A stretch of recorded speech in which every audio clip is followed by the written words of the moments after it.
Hi, welcome to the Fab and Flashy Show, where elegance meets empowerment. I'm your host, Bree Wilson, and if you're a woman who's 35 plus, you're in the right place because we will discuss so much that you can relate to. And make sure to come back soon because each week we drop a brand new episode. In this week's episode, we will highlight Alzheimer's Awareness Month.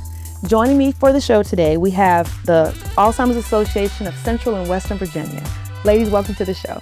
Thank you. Thank you. I think it would be a great idea for us to just kind of go to the basics.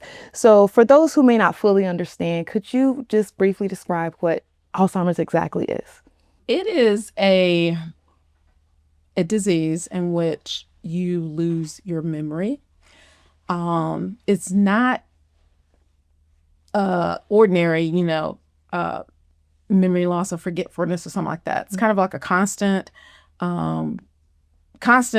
matter in which it affects your quality of life on a daily basis.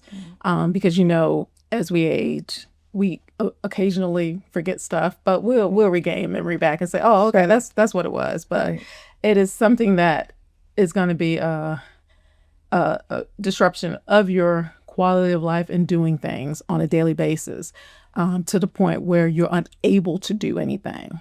It can get as worse to the point where you're unable to talk, walk. It's all connected to your brain.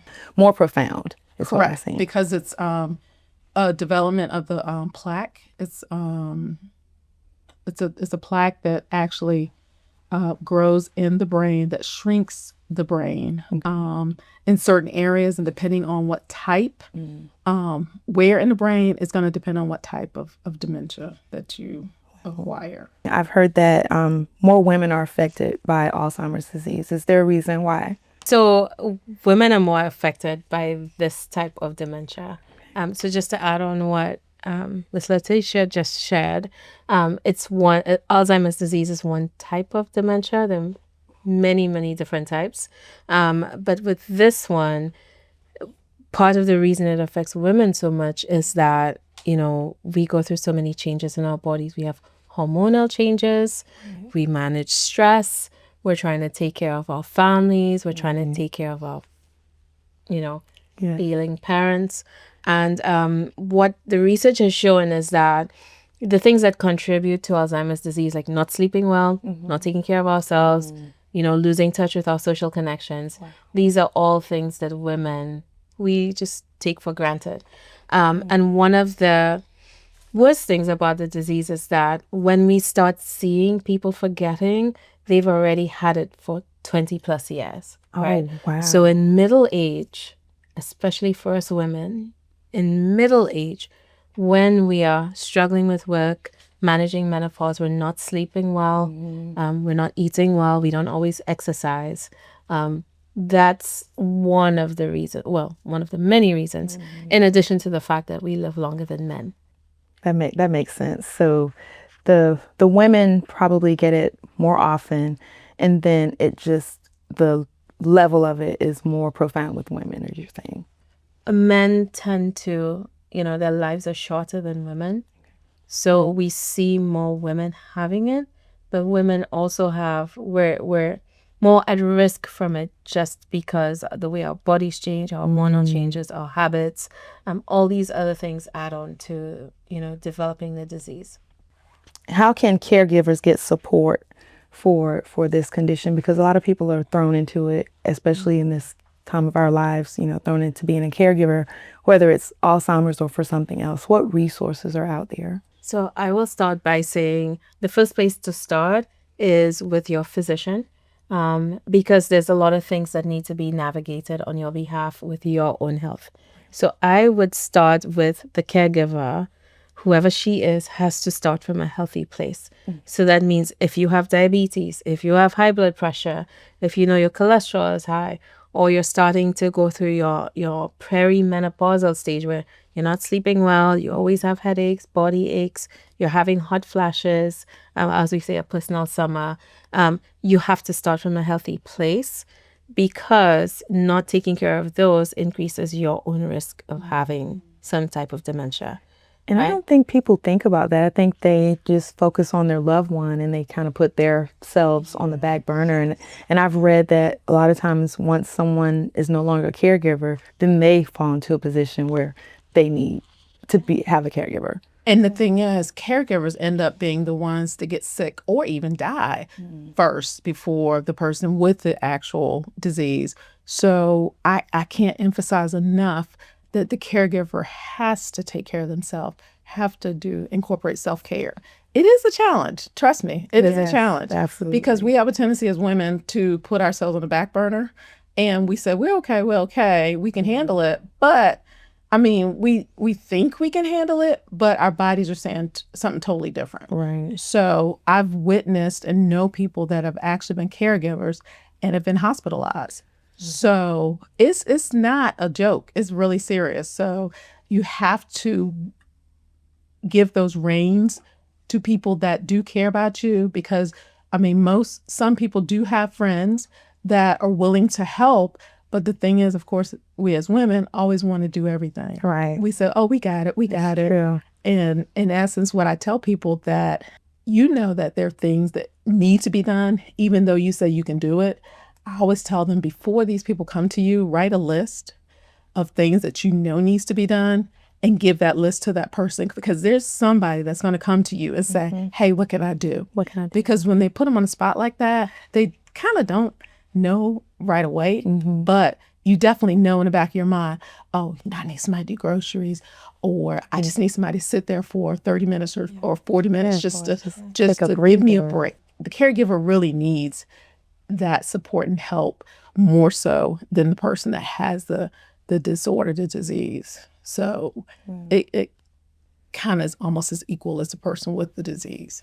Wow, a lot of people don't look at it from that perspective. They really don't. And then sometimes they think that they don't want to tell people.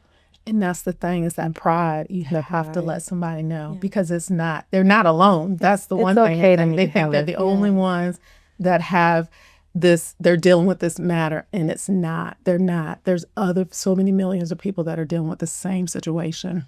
Right. And I mean, when we talk about resources, I see it as you got to start with yourself first. And now that you're like, okay, I know where I am for me. Now I can reach out to the Alzheimer's Association. I may or may not be biased. And then thinking about, I ask people, well, who's your board of directors, right? Who are the people around you that you can rely on? So is it in your church that there's somebody there who can help with a meal? Okay. Or are you thinking about, well, the grocery store, I know they can pack the groceries, or they can be more patient with me if my loved one is here and asking repeated questions, right? So starting to think about who in your circle is going to help support you. And then you can start looking, okay, so beyond that now, who is my loved one's doctor? Do I need to think about their doctor? Do I need to think about the pharmacist? Do I need to think about who's the transportation person who's going to help us get to and from visits, right? There's so much that goes into taking care of another human who is not a small child, where your challenges are even greater. Right. And then now I'm going to push this point. You got to think about your own health. Yes. Well, what if my health fails? What does that look like, right? What do I need to have in place? Wow. Do I now need to think about financial stuff? Do I need to reach out to an attorney to think about, well, who's going to make decisions for me? Who's going to make decisions for my loved one? Right. These are all resources and things that you need to have in hand that you don't think of in the moment, but when you need them, if you don't have them, it can really crash a house, right? The church is perfect. And you have a faith-based organization. And sometimes somebody could be affiliated with a sorority. There just could be, community groups that are always willing to help. So it's not always necessarily family per se. You kind of have to create your own family. And anybody that's, there's support groups, the Alzheimer's Association will connect you with support groups, whether it be in person or virtual, because sometimes people can't leave their area. So virtual is just as good as being in person. Create your village. I didn't think about some of those resources, churches, and like at the grocery store, it may take more time. People have to be patient. those are things that we don't think about. And then the legal aspect, well, what happens if I can't make decisions? Who's going to do that? Again, these are things that we don't think about. And you touched a lot on prevention and, things that happen, maybe not having a good diet, not exercising, not sleeping. But for the people that are dealing with this disease, what type of new treatments or research is available now for the people having? There's been quite a bit, but you have to catch it early. Okay. Yeah. That's the main thing. You have to catch the clues, the signals of when you see things that are out of ordinary with your loved one. Usually early on too, they may be in denial, so you can't treat them like children. You still got to give them their dignity. You have to be creative in kind of getting them the help they need. I know by personal experience, I had to creatively get my mother evaluated. I would, tell her, hey, at this age, this is what we need to do to make sure that you're in good health. Or these are the things that you have to check, because they will fight you tooth and nail if you tell them that if you, and you're not a professional person, that you have this, they're going to take all offense to that. Absolutely. And if you start taking away, things that they do on a daily basis, like their keys to drive or things to do, it's a very thin line on not saying no, but then you got to get them evaluated so that they can clinically be cared for in a proper way. So you just have to be creative, and telling them no on something, that's not what you want to do. Yeah, I had a couple friends who had to take car keys away because their loved ones would be somewhere lost and they didn't know how to get back to where they were. Somehow the phone wasn't there. Just very, very scary. It is. But so that's really a thin line, their dignity, and then just grieving, I guess I would think, the loss of independence. I tell my two daughters all the time, I feel bad for you because I'm not gonna want to let go of the wheel. It's not gonna happen. And it's their independence. Yeah. So that is one of the biggest challenges. Like I said, I have a lot of personal experience because my mother, I had to get her evaluated from the beginning stages, and she's now through the later stages of dementia to where she can't communicate to herself. But I've had to go through that whole phase of having to figure out how to get her qualified for care, what to do. I travel back and forth, out of town to get what she needed. So yeah, it's a huge challenge. Wow, yeah. And then trying to take care of myself in the meantime. So, and I had a whole family, the kids and husband. When you ask about research and treatments and all things like that, unfortunately, we still don't have a cure for Alzheimer's disease, but it's coming. It will come over time. We first recognized the disease at least 100 years ago, and there's a lot of research that's gone into it. So now we have drugs, and one of them is called Leqembi. It's a long name. Okay. Very complicated. But as you shared, to be able to use it, you have to find somebody in the very beginning stages when you start seeing symptoms. Now, don't forget I said, when you start seeing symptoms, it's already been there for 20 years. Already been there. Right? Right. So it's really when you notice, well, they can't follow a conversation or they can't, you'll notice little things. Now, most times in our community, we just say, oh, they're just getting old. They're getting senile. Yeah. Oh, they're stubborn. Right. It's just downplaying it. It's just a gray hair. Yeah. No, well, when we age normally, our brains don't forget. So a normal aging brain does not forget.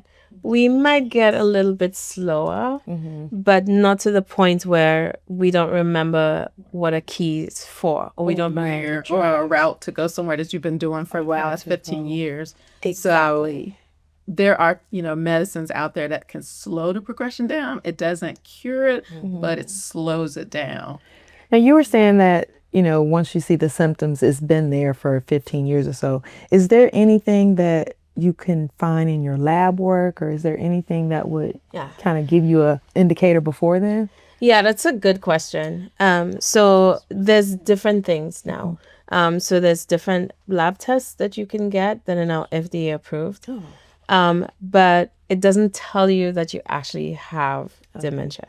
It says, it can tell you, well, the genetic test says that you might have 1 or 2 copies of the gene. Oh, okay. But there are people who are walking around with 2 copies who don't have dementia. It can also tell you if you have levels of, the proteins in your brain, but there are people who have dementia who don't have. That don't have the proteins. Right? And there are people who have lots of the proteins and they're actually fine. Wow. There's also some nasal swabs that you can do now that can help determine, are these things present in your brain? There's also a skin biopsy that you can do. Okay. So there's different things. Part of the slowdown in getting them out is you have to train the doctors. Some of them are very expensive. Okay. And then the next step is you need a special type of brain scan, which is also very expensive, and the insurances don't always cover it. 4 or 5 years ago, I couldn't see anything like that. It was just diagnosed on autopsy, right? So there's different things that can tell us now, well, what's my risk? Right. And if I do notice that, there's somebody who's showing these symptoms, then it's most likely to be this type of dementia. Okay. But for normal 40, 50-year-olds, and I say normal very loosely, who don't have any type of memory problems or misplacing or forgetting, or they can communicate, those tests will not necessarily give you an answer. And it's rare that there are some people that are in their 40s, believe it or not, or 50s, Yes. that will acquire dementia, but that percentage is very small. Okay. So that those people would show obvious signs of decline, and like you said, things that are out of the ordinary that they normally would know routinely. There is still a small percentage of people that at an early age. So which age range do you see the most cases? Because you said the 40s, 50s is a smaller percentage. So which age range would have the larger percentage of the? I know by personal experience, my mother had the early stages in her 60s, as well as her mother. Not a majority of a percentage, but it is a good percentage. But most people are going to be probably in their 70s. Okay. Yeah. Yeah. 70 and above. But there are some people that are in their early 60s, which is an early onset. And that acquires that disease. What exactly does the Alzheimer's Association offer? Yeah. So the association has a whole menu. I call it a menu, that they offer. Now there's a 24-hour helpline, which is available that people can call, and they say, well, I have a family member I don't understand, or somebody's in crisis, as we say, or somebody's just interested to know, well, I just have a question and I need some help. Right. There's a lots and lots of resources online where you can access things like, what are 10 healthy habits that I can have right now today to help my brain? Or if I have a problem with legal stuff, what can I do? There's also Alzmatch, which is where you think about clinical trials. Now, I know everybody is like, clinical trials, I don't know. But clinical trials are why we are here today, right? And it doesn't necessarily have to be somebody doing something to your body. I'm in one of them that's just kind of monitoring my brain as I go through life. Okay. And it's really like answering a questionnaire online. So we have like you said, a menu of things that we teach on a monthly basis. And if any organization is interested, they can go online to Alzheimer's Association, reach out to find out who the coordinators are that come out to your organization, faith-based community, to teach those classes to the community. And those are done at no cost, no cost. Oh, to really? And Oh, actually, we have a coordinator that can actually teach some of the facilities that you have a lot of staff members that don't necessarily know how to care for or how to handle people with dementia, because you have to know how to redirect a lot of them, because you have the sundowning. It's just, some of those trigger words or trigger actions that happen in the facilities that not caregivers or staff members know how to skillfully handle them. What can we do to reduce the stigma around it? Because like you said, it could be triggering for someone who they may be in denial, like they know something is wrong, but they're in denial because, you're going to mourn your loss of independence and, you don't want to go away from your family. What can you do, or how would you approach to reduce that stigma? As far as the loved one directly, communicating them with, I would say, not being negative, but kind of being open-ended and be in their world. Okay. They say the sky's blue. Yes, the sky is blue. Or, you just kind of have to get to them on a level. I know some people, believe it or not, which I was really surprised, feel like you're lying to them. And I'm saying, no, you're getting to their level. To their level. Just like with we have little ones, and you kind of have to communicate on their level. You're communicating on that person with dementia. You're in their world. In their world. They're not in our world anymore, unfortunately. So you have to be in their world and agree. I've talked to staff at facilities that felt like they were lying. And I sit there and say, no, you're not. You're in their world. Yeah. They're no longer in our world. They're no longer there. So, yeah. That's right. And I mean, I've had the same experiences.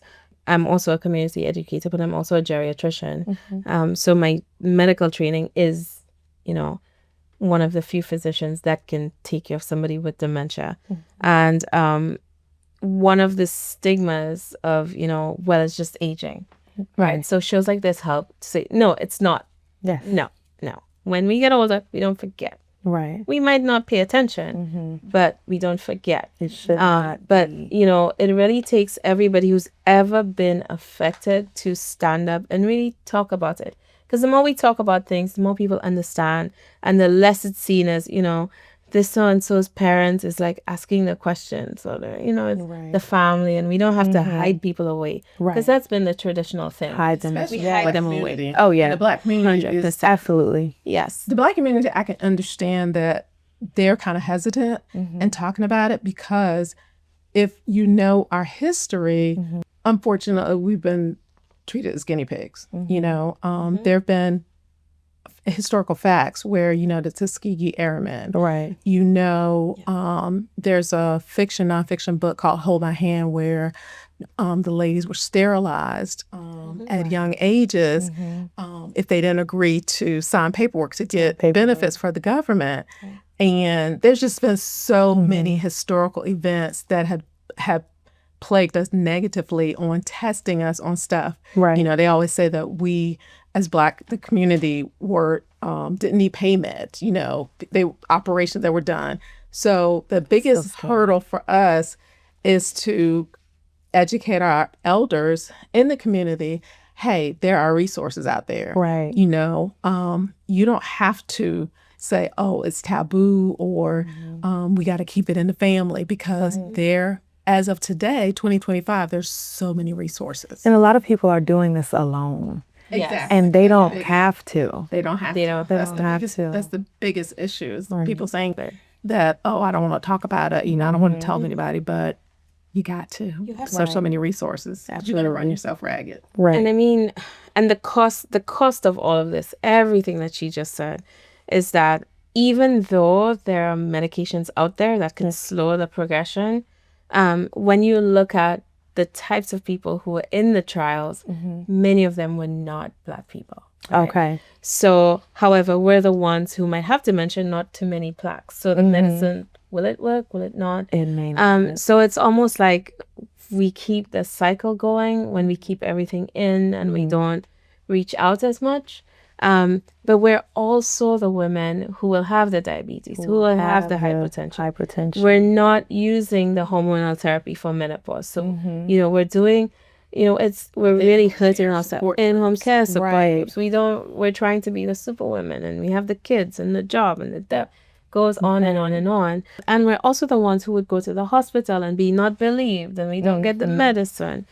it's really a tough place to be in. And when we need a hefty dose of self-advocacy and really self-care, as you said, it's hard. But part of taking care of yourself is saying, I cannot carry this by myself. Right. It is impossible. And it doesn't It's okay to need help. Yeah. It's okay. It doesn't matter what anybody says. I will reach out to the Alzheimer's Association on my knees and say, somebody gotta get here because I can't do it. Right. Or calling the family members even and saying, guys, even if maybe one person will answer out of 10, that is part of taking care of ourselves too. It is. Because as I always tell patients, your loved one already has dementia, right? They are already walking on the road. If that becomes you guys are both right. You're both down. What's the thing? You have both crashed out. Wow. Yeah, that's what the kids say. Right? Yes. Yes. So, mental health is real. And there are not that many. And there's a stigma of mental health in the Black community as well. So it's a lot of pieces there. So that, I learned quite a bit there, the faith-based organizations and just some of these other resources that people just have no idea that are out here.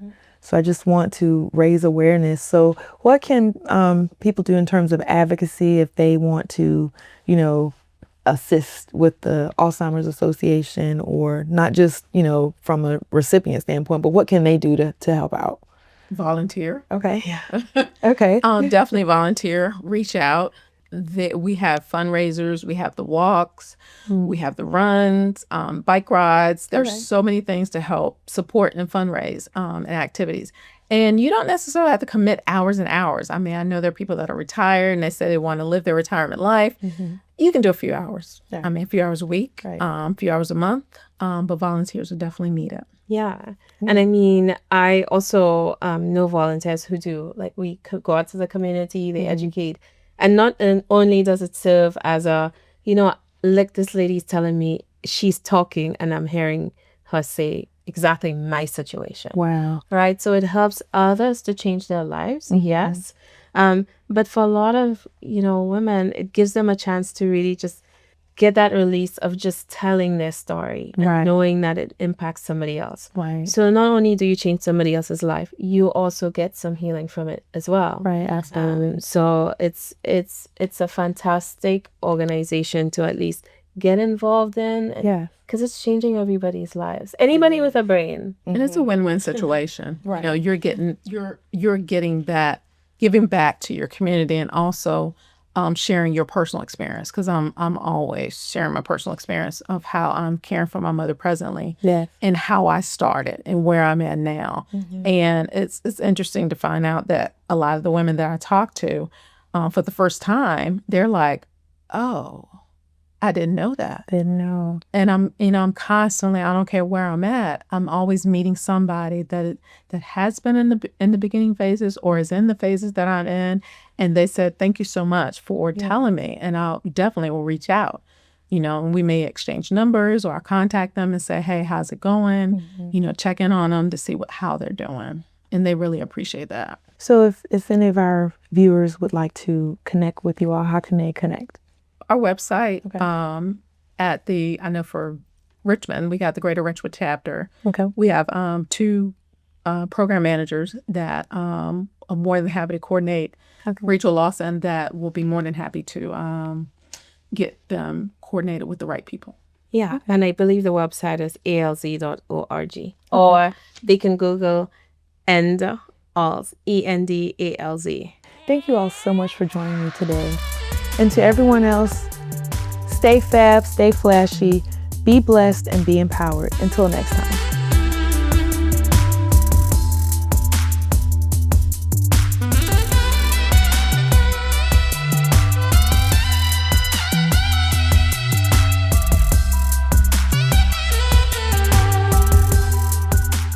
Are you ready to stop dodging the IRS and finally take care of your back tax problem? If you owe $10,000 or more in back taxes, have unfiled tax returns, or are experiencing economic hardships, you could qualify for more aggressive resolution plans with the IRS. This could be your best chance to resolve your tax debt. Act now before it's too late. Call today to take the first step in putting this tax problem behind you.